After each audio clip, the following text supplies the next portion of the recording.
Candini, hubo una reunión de la Comisión de Transporte a la que usted convocó precisamente al ministro Rossi, de la cual también participaron autoridades de la ANP, a partir de un hecho, bueno, que usted no describirá, o de una situación que usted no describirá. Bueno, sí, una situación preocupante, porque en el año 2007, fíjese, hace 10 años, una empresa que opera en el puerto de Montevideo, que arrienda una parte importante de piso para operar dentro del puerto, hizo una oferta por un sistema que se llama de iniciativa privada para construir allí una importante infraestructura. En el 2007, en noviembre, el puerto lo aprobó y se pasó a las etapas de elaboración de los pliegos. El puerto lo que hace por esa ley es declararlo de interés y se abre un proceso licitatorio. Pero el proyecto lo trajo la empresa, en este caso la empresa Lobraus. Lobraus es Logística Brasil, Estados Unidos. Recién en el año 2013 se pudo comenzar el proceso y 2 años después recién la empresa cumplió con el requisito, digamos, previo, que era acreditar que podía tener disponible 10 millones de dólares de crédito para empezar a construir una obra que estaba cotizada en 60 millones de dólares. Lo cierto que recién pudo acreditarlo a finales del 2015 y se adjudicó la obra el 2 de febrero del 2016. ¿En qué consistía la obra ofrecida por la empresa Lobraus, licitada y en la que se presentó solamente la empresa Lobraus? Consistía en un gran depósito de 22.000 metros cuadrados, en un estacionamiento de 4 plantas, pero además en una torre, en un edificio llamado Torre Lobraus, de 22 pisos, con última tecnología, en el que iba a haber restaurantes, sala de convenciones, otros servicios, en el triángulo que formarían la Torre de Antel y Aguada Park, fuera del recinto portuario, y este edificio equilibrado, medio cerquita de ellos, dentro del recinto portuario. Lo cierto es que desde febrero del 2016 hasta ahora, la empresa tenía 6 meses para presentar el proyecto ejecutivo, la autorización ambiental, la autorización de la intendencia, etc. Y nada de eso se ha hecho. Mientras tanto, la empresa usa el área que tenía a un precio muy inferior a $30.000 por año, muy inferior a lo que, el puerto debería cobrar por usar esa área de maniobras, y no se hace nada. Y lo cierto es que ya no se habla de la torre, ni se habla del estacionamiento, se habla de un galpón. O sea que ofreció mucho, se presentó solo una licitación a lo que los demás no tenían interés, y en realidad va a ser un galpón como tantos. El ministro nos contestó afirmativamente cuando le preguntamos si se hubiera licitado un galpón, se hubieran presentado otros. El ministro dijo seguramente, porque claro, de eso hay muchos que lo saben hacer y muy bien. Ha pasado 1 año y medio, no hay novedad, y hoy discute cómo hacer el galpón. De lo demás ya no se habla. Es una persona que tiene mucha influencia, por lo menos llegada al gobierno, en tanto cuando Mujica fue presidente y viajó a Estados Unidos para entrevistarse con Obama, con una importante delegación, él fue el anfitrión de una importante cena que pagó, obviamente, y organizó en Washington. Hizo lo mismo cuando Vázquez viajó el año pasado a San Pablo. Él organizó una cena de la LIDE. La LIDE es una organización de líderes empresariales de San Pablo. Fue el anfitrión de la misma, habló incluso en esa recepción. Y ahora, cuando Vázquez fue a Alemania, cerró un restaurante muy importante en Alemania, pagó la cena e hizo incluso cantar a su señora esposa, que debe cantar muy bien. Lo cierto es que esas cosas no las hace quien quiere, sino quien puede. La cercanía es un factor muy importante para que se concreten estas cosas, y el bolsillo para poderlas pagar. Se habla de $50.000 en la primera cena. Muchos periodistas estuvieron allí y conocen los detalles, que son muy jugosos.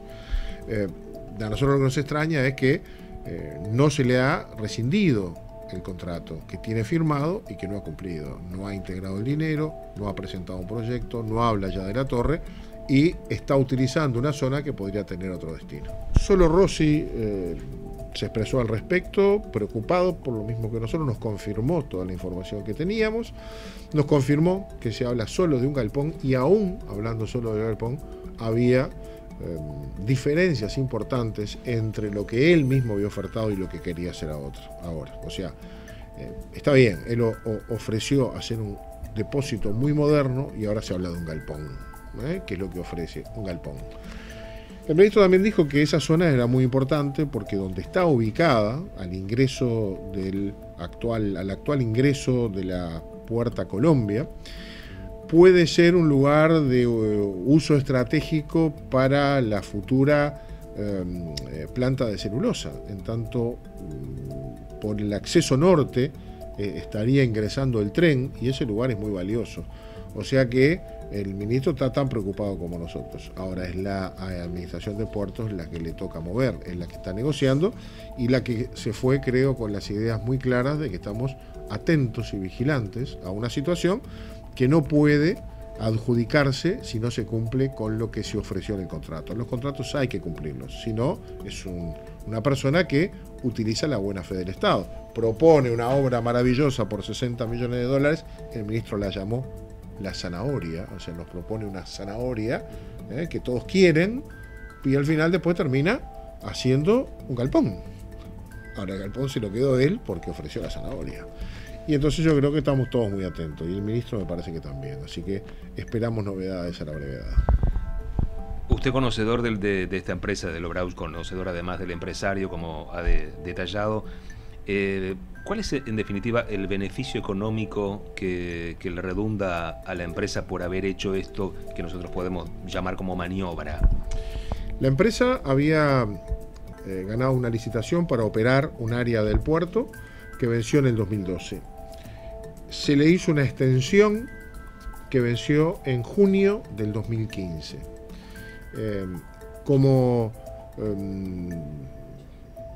Venció, el puerto lo que hizo fue lo que corresponde según la ley de puerto. Hizo un llamado a interesados. Se presentaron 3 interesados. Obviamente que iban a pagar muy buen dinero por ese lugar, porque es importante, es grande y está muy bien ubicado. ¿Qué hizo el empresario? Le dio vida al proyecto. Y como le dio vida al proyecto, que está ubicado en la misma zona, lo demás no corrió.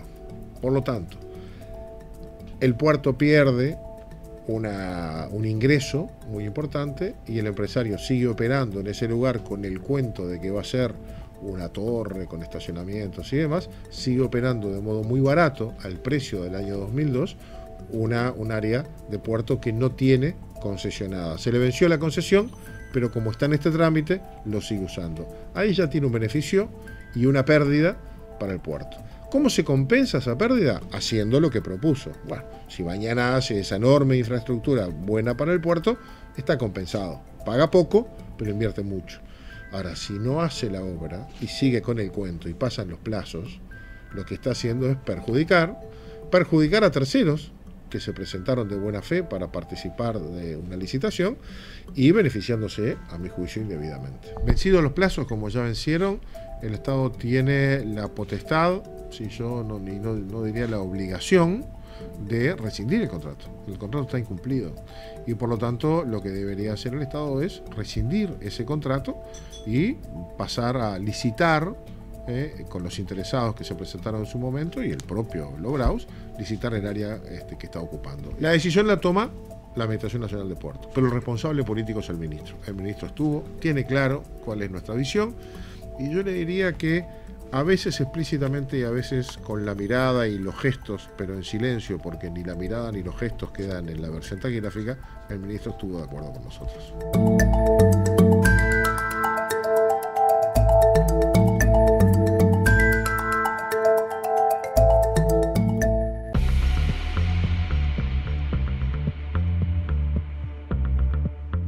Gandini, usted ha seguido de cerca varios temas vinculados con la gestión de la Administración Nacional de Puertos, puntualmente de la gestión en el puerto de Montevideo, y en tal sentido también tenemos entendido que de hecho el tema estuvo presente en esta reunión. Me refiero a la venta de los negocios de operativa portuaria por parte de Catón Nasí. ¿Qué comentarios hizo al respecto o cuáles fueron las interrogantes que ustedes le presentaron al ministro en tal sentido?